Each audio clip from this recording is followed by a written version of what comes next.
Glory to Jesus Christ, glory to the God forever.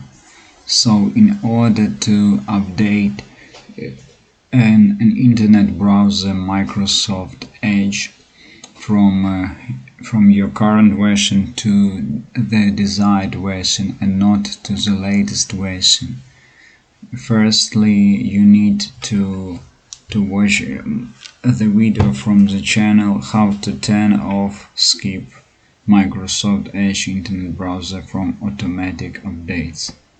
This tutorial is very short video.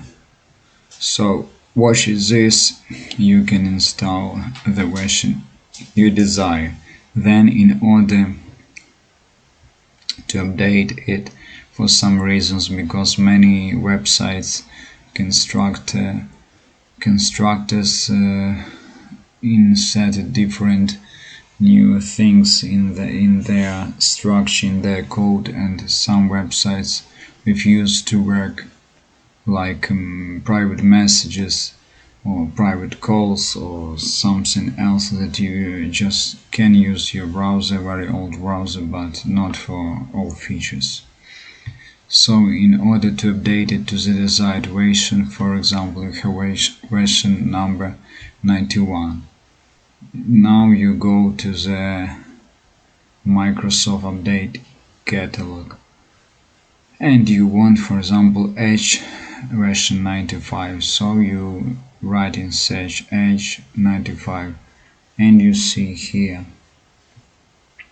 one for Microsoft Windows. Here one type that you can download, and x86 based editions second type.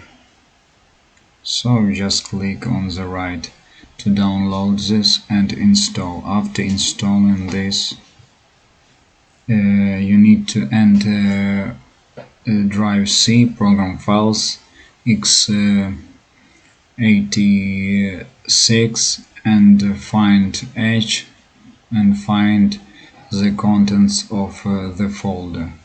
The contents of the folder inside, for example, I have here 97 as example, and you need to copy this folder to application data local Microsoft Edge application folder. So you copy this here. And then also in this folder, in application data local Microsoft Edge application, you will have your old version of browser, for a folder of your old version, like for example 91. So you can delete it freely, no data, no passwords, no searches, downloads, settings will be lost. So you can delete this freely and you will have now only the one folder, for example Edge 95.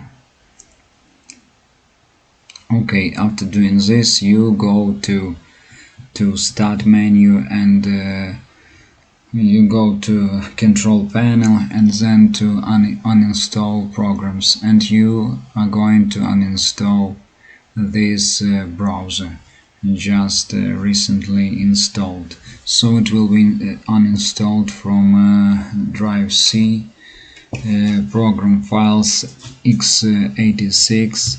It will be removed, but here it will be like portable version with no possibility to update it automatically in application data.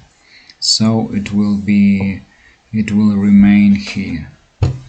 So this is such a manual that you can use to stop automatic updates and to update it slowly, not to the latest version. As you know, the most latest versions they are requiring 8 cores computers to work fastly. If you have 2 cores, installing these versions will not be suitable to work with. So glorify the God forever.